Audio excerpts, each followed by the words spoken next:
Artinya vonis ini seumur hidup? Seumur hidup. Jadi ibu di rumah pastikan lingkungan anaknya bersih. Oke. Pastikan makanannya sehat. Kalau berhenti itu karena capek ngunyah aja ya? Oke. Jadi memang Horas, Bah? horas. Oke, jadi doyan makan? Doyan makan, jadi aku seneng pedas dari kecil.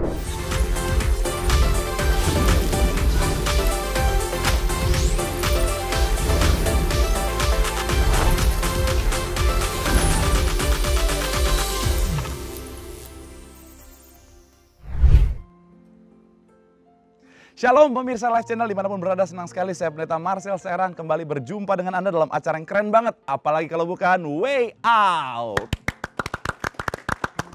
Terlambat tepuk tangannya sekali lagi, Way Out. Anak Tuhan harus selalu semangat, betul ya? Oke, dan mungkin saudara bertanya-tanya, kenapa saya pakai jas seperti saya lagi khotbah hari Minggu? Iya, karena memang narasumber kita kali ini adalah seseorang yang sering ketemu dengan saya ketika saya pelayanan hari Minggu. Dia adalah Sonny Saragi. Nah, Sonny Saragi adalah seorang karyawan swasta berusia muda dan aktif dalam pelayanan di gereja. Dan dia pelayanannya sebagai seorang worship leader. Selain seorang yang melayani sebagai worship leader, dia juga seorang penyanyi rohani yang sudah mengeluarkan beberapa single. Dan saya mau bilang, lagunya keren, suaranya keren. Langsung saja, ini dia Sonny Saragi. Halo Sonny, apa kabar? Lama tidak jumpa. Sepertinya tidak ya. Berapa hari ya? Baru beberapa hari lalu. Wow, senang sekali. Apa kabar Sonny? Puji Tuhan baik Kak. Sehat ya? Sehat. Dari wajahnya sih selalu segar banget ya? Iya, saya semakin subur. Iya, Pak. Subur ya.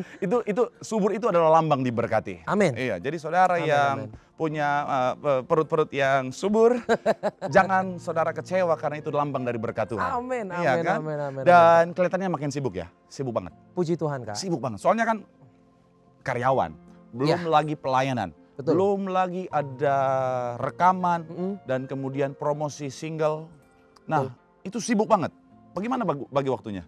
Puji Tuhan Kak. Sebetulnya aku Senin ketemu Jumat seperti biasa, karyawan pada umumnya, office hour, tapi di luar itu pun sedang kuliah juga, S2 teologi. Wow. Ini dosen saya. Oh, jangan dibuka di sini. Oke. Dan kemudian juga di luar itu pun ada project lagu rohani. Lagu rohani ya. Tuhan dapat kontrak sama label, jadi beberapa lagu kita selalu produksi setiap bulan Kak. Gitu. Iya, dan yang terakhir itu lagi viral banget ya. Iya, ya, penolongku. Boleh sedikit refnya? Kau Tuhan penolongku. Wow. Dengar aja.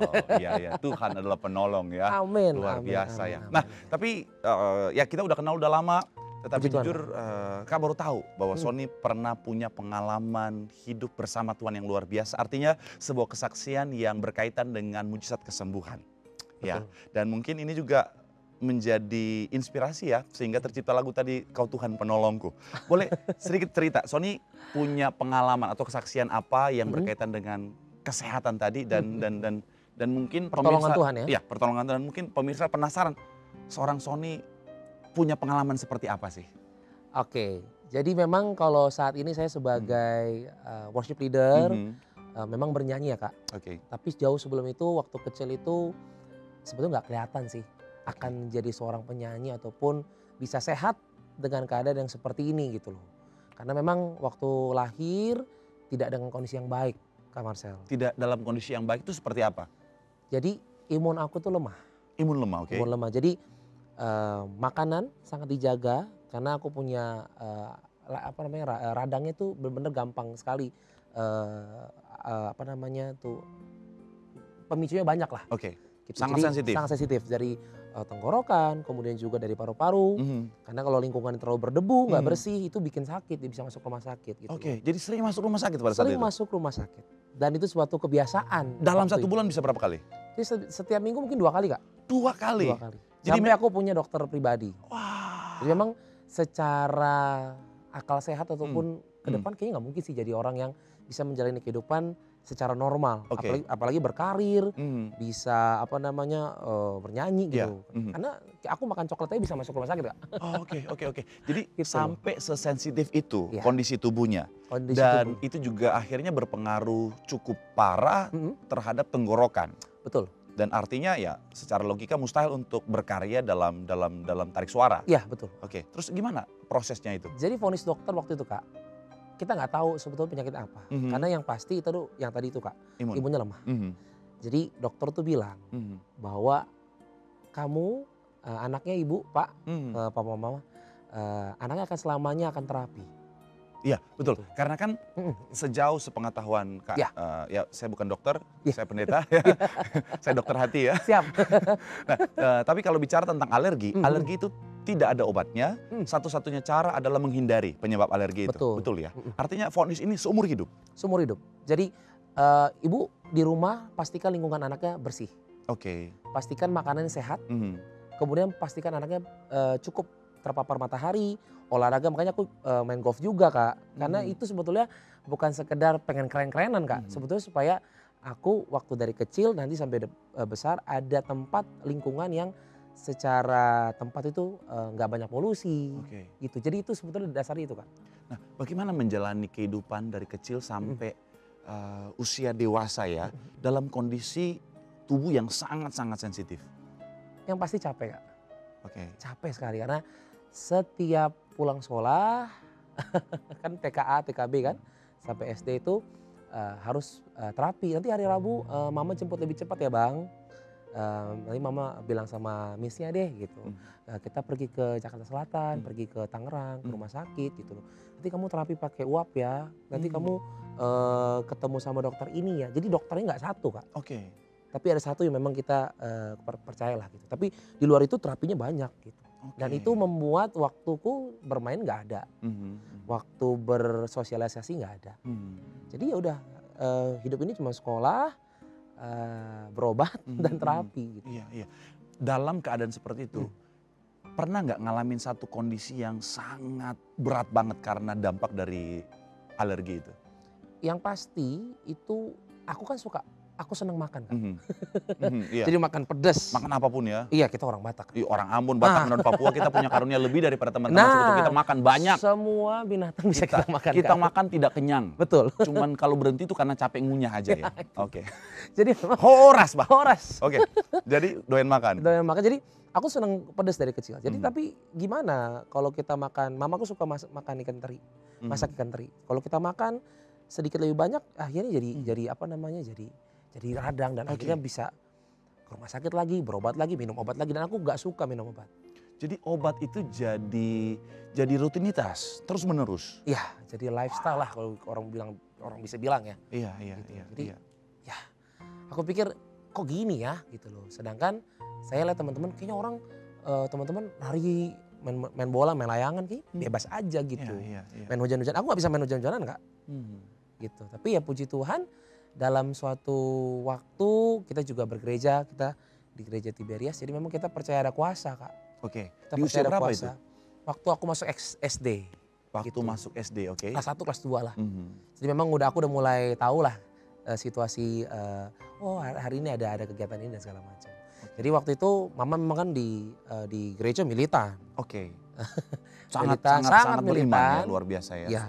Jadi ikut KKR, KKR yang kuasa kesembuhan mujizat yang bikin ya mama berserah gitu. Karena sebetulnya kami secara ekonomi pun memang waktu itu gak ada masalah sebetulnya kalau mau berobat kemana kesini dan segala macam gak ada masalah. Tapi kan kalau setiap hari seperti itu berapapun itu kan habis Kak. Dan pasti juga akan menyiksa. Saya mau punya kehidupan yang lebih layak. Mamaku juga pengen anak saya kalau ya Tuhan kasih kalau bisa anak yang sehat gitu loh. Jangan sampai malah jadi jadi sakit-sakitan gitu. Nah, akhirnya ikut KKR, terima perjamuan kudus, menyokor apa, dan akhirnya di waktu itu ya berangsur perlahan ya Kak, tidak langsung. Tapi memang ya dari seminggu 2 kali berobat, jadi seminggu sekali check up. Kemudian makin kecil lagi 2 minggu. 2 minggu sekali check up, dan akhirnya sampai detik ini puji Tuhan nggak ada lagi keluhan, ya Tuhan Yesus sembuhkan. Wah, puji Tuhan ya. Artinya secara perlahan tapi pasti pemulihan itu berangsur-angsur terjadi dan akhirnya sampai hari ini nggak ada alergi lagi. Nggak ada alergi. dimakan sepuasnya. Makan sepuasnya kalau mungkin teman-teman, mungkin Kak Marcel kita kalau worship leader mungkin jaga makan, minumnya jangan yang dingin-dingin. Iya. Puji Tuhan aku makannya goreng-gorengan, air dingin. Karena ya nggak tahu ya mungkin bisa jadi kesaksian gitu bahwa ya Tuhan bisa pulihkan loh dari suatu hal yang mustahil lah sembuh lah gitu loh. Nggak ada obatnya, alergi kita tahu nggak ada obatnya gitu loh. Selain menghindari. Selain menghindari. Ya tapi sampai saat ini puji Tuhan saya bisa melayani, bisa nyanyi. Iya betul. Nah yang nggak penasaran begini, pelayanan itu setelah terima mujizat atau ada jeda, kan waktu itu masih kecil ya terima mujizat. Mujizatnya dari tadi kan Sony bilang dari usia SD kelas 1, kelas 2 mulai pemulihan itu terjadi sampai di usia berapa benar-benar sembuh total? Sembuh total kayaknya udah kelas 4, kelas 3 udah nggak ke rumah sakit ya. Oke. Dan akhirnya pelayanan mulai usia? Pelayanan waktu di sekolah minggu Kak. Jadi aku bercabang di BSD kan tempat tinggal. Jadi kami mama kan di depan, aku coba belajar gitar terus bantu anak-anak untuk ngiringin pujian penyembahan. Jadi dari masih kecil udah pelayanan? Sudah, aku dari SD kelas 5, SMP kelas 1 ya. Itu di sekolah minggu. Wow. Jadi belajar gitar tuh di gereja gitu. Wow, jadi karena sadar betul ya bahwa telah mengalami mujizat Tuhan yang luar biasa, sudah menerima anugerah Tuhan dalam kehidupan, akhirnya mengembalikan kehidupan untuk melayani Tuhan. Wow, luar biasa. Ucap syukur lah Kak, kita tahu diri bahwa memang ya nggak mungkin lah dengan uang, dengan kehebatan obat dan segala macam, ya nggak mungkin gitu kalau bukan karena Tuhan. Gitu. Ya. Jadi Tuhan izinkan Sony pernah ngalamin proses yang tidak mudah, sehingga Sony akhirnya memberi diri untuk melayani Tuhan. Betul. Oke. Dan akhirnya gimana? Setelah pelayanan sekolah minggu, kemudian perjalanan pelayanan seperti apa? Tentunya nggak mudah Kak. Tentunya nggak mudah karena ya kita kan dalam masa muda juga pengen aku akhirnya kan berkarir juga di dunia musik, sebelumnya di sekuler, sebelum masuk rohani. Jadi sejak kecil sudah pelayanan di sekolah minggu, tapi juga ada akhirnya membangun karir sekuler. Betul. Oke, boleh cerita apa tuh? Aku 2014-13, aku 7 besar Rising Star. Wow, Rising Star? Iya, di RCTI. Oke. Jadi memang ya Tuhan kasih yang luar biasa gitu. Dan aku waktu keluar dari Rising Star, kayaknya ini panggilan ya Kak. Bahwa memang aku keluar waktu itu pas di bulan Desember. Saya pikir berarti ya Tuhan mau pakai untuk melayani kali ya. Tapi waktu itu ya nggak tahu karena waktu masih SMA Kak, masih nggak ngerti kan. Ya pelayanan di gereja, jadi singer, jadi WL, ya sekedar aja oke lah. Kasih yang terbaik ya. Tapi ya sampai hari ini ya Tuhan percayakan lebih lagi Kak. Nah bisa. Ini menarik nih. Jadi seorang Sony yang awalnya tidak bisa bernyanyi, divonis dokter bahwa hidupnya akan dalam kondisi penuh dengan keterbatasan karena imunitas tadi, kemudian tenggorokan yang sangat sensitif. Tiba-tiba dalam proses perjalanan kehidupan bisa sembuh dan akhirnya bahkan bisa punya suara yang bisa masuk 7 besar Rising Star, sebuah ajang pencarian bakat vokal menyanyi yang begitu. Yang nggak tahu itu standarnya sangat tinggi. Wow. Hampir 5 bulan Kak, aku nggak sekolah. Artinya begini, kalau kita mau coba generalisir ya, artinya Sony orang dengan suara nomor 7 paling merdu se-Indonesia pada saat itu ya, iya kan? Dan itu sangat menarik. Makanya kita akan masuk lebih dalam ke sana dan bagaimana akhirnya Sony dari yang di sekuler akhirnya kembali lebih sungguh-sungguh lagi dalam pelayanan. Kita akan masuk ke sana tapi kita ngopi dulu. Divonis dokter suaranya akan tidak normal karena sensitif di tenggorokan. Betul. Akhirnya jadi orang yang masuk di 7 besar sebuah ajang pencarian bakat yang luar biasa di bidang vokal yaitu Rising Star. Nah tadi keluar di 7 besar. Betul. Orang hidup dalam Tuhan, kok masih ada ya yang melakukan seperti itu?